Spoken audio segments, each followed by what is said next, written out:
Then you got Valentova taking on Pliskova. Winner of that match will take on either Townsend or the number 3 seed Swiatek in the second round. I mean, that bottom part of the draw might be the craziest part of the entire draw. That bottom part between Eala and Swiatek is just murderers. It's just killers in that whole section. Sabalenka must be panicking right now because Alex Eala has got lucky this time, not her.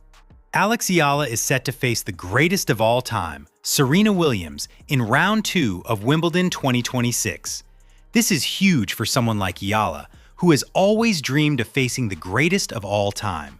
And that dream has now become the reality of Eala. Aryna Sabalenka, in a recent interview, told the interviewer that it is cool for the WTA to have Serena back in the tournament and that she would love to face her if she gets the chance. But those words could not come true because Alex Eala is going to be the one to have that chance, not Sabalenka, Eala.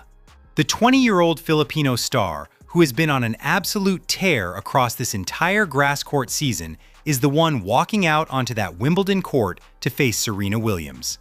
And if Sabalenka wants to watch, she can find herself a seat in the nosebleeds, because this moment was not made for her. Let us talk about how we got here, because the journey Eala has been on this grass season is not something you can summarize in a sentence. This has been a full-on fairy tale, chapter by chapter, week by week, building into something that the tennis world is only now beginning to fully appreciate. It started with the Birmingham Open. Eala came in as a rising name, someone the dedicated followers of the WTA had been watching closely, but not yet a household name across the mainstream tennis conversation. And then she went out and won the whole thing. She beat Nikola Bartonkova in a final that tested everything she had, a match that went to 3 sets and required her to dig deep and find answers when things were not going easily. The final scoreline was 5-7, 6-3, 7-5. She did not cruise. She fought. She came back. She closed it out. And that title, won on grass in England, announced to the world that Alex Eala was not just a prospect anymore. She was a player. From Birmingham, she went to Berlin, and Berlin was something else entirely. The draw she navigated there would have ended the runs of lesser players, of players with more experience and more matches under their belts. But Eala went through it with a composure that left people shaking their heads. She beat Donna Vekic, she beat Elena Rybakina, she beat Alina Svitolina. 3 serious, proven, elite-level professionals who between them hold slam titles and have competed at the very highest level of this sport for years. Eala took each of them on and came out on the other side. She eventually fell in the semifinals to Linda Noskova, and yes, that loss stung. But what she built in Berlin was not erased by that result. It was added to the foundation. 4 wins, 3 of them over players in the upper tier of the tour, at one of the most competitive events on the grass court calendar. Eala was not just having a good week, she was announcing herself. And then came Bad Homburg. And Bad Homburg gave the world something it did not expect. Venus Williams, one of the legends of this sport, one of the greatest champions in the history of women's tennis, chose Alex Eala as her doubles partner heading into the Wimbledon season. Let that sit for a moment. Venus Williams looked across the entire WTA field, at every available player, at every option in front of her, and she chose Alex Eala. When Venus was asked why, her answer was not what people expected. She was not talking about rankings. She was not talking about power. She was talking about intelligence. She said she wanted a partner who does not just smash the ball.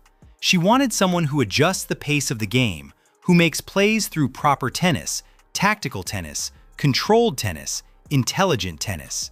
She was not looking for raw aggression. She was looking for someone who reads the game the way Venus herself has always read it. When the wind starts and you can't control the ball, it's a nightmare. But when you have like that variety and you're used to having to push people around through like the spins and the drops and the angles, it's a lot easier to adjust. And then they went out and won their first round match together. Against Catherine Harrison and Alexandra Osborne, Eala and Venus were commanding from the opening game. They took the first set 6-3. They closed out the second set 6-4. The stats told the full story. Eala won 75% of points on her first serve. She converted 4 of 7 breakpoint opportunities. Those are not the numbers of someone who got lucky or scraped through. Those are the numbers of someone who is in control of what she is doing. Someone who understands exactly what the match requires and executes it. Meanwhile, what was Sabalenka doing? What was the world #1, the woman who says she would love to face Serena Williams, actually doing during all of this? She was watching. Because while Eala was standing on a grass court in Bad Homburg, playing alongside Venus Williams and winning, Sabalenka was elsewhere, processing yet another painful tournament exit and trying to walk back comments she had made about potentially leaving tennis altogether. Because here's the other thing that happened at Bad Homburg, and it is something Sabalenka probably did not enjoy reading about. Venus Williams, the same Venus who was busy building this beautiful partnership with Eala, also had something pointed to say about Sabalenka's behavior after her Roland Garros elimination. Venus came out and essentially called her out. She made the argument that what Sabalenka had done, publicly performing that level of despair over a loss, was not the right response. Venus was clear about it. Losing is part of the game. Every player on tour has felt what Sabalenka described. The question is how you respond to it.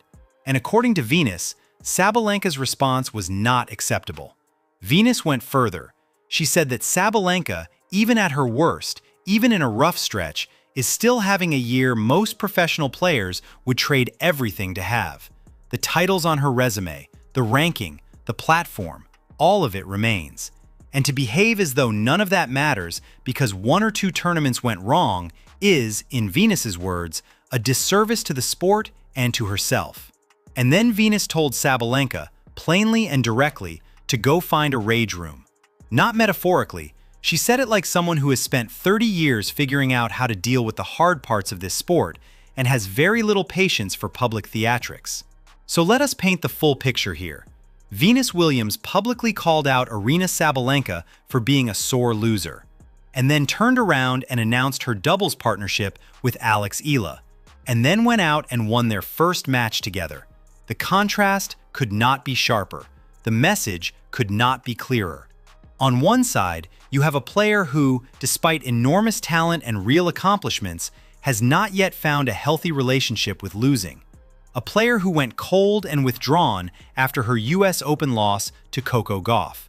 A player who deflected and looked for excuses after losses to Iga Swiatek.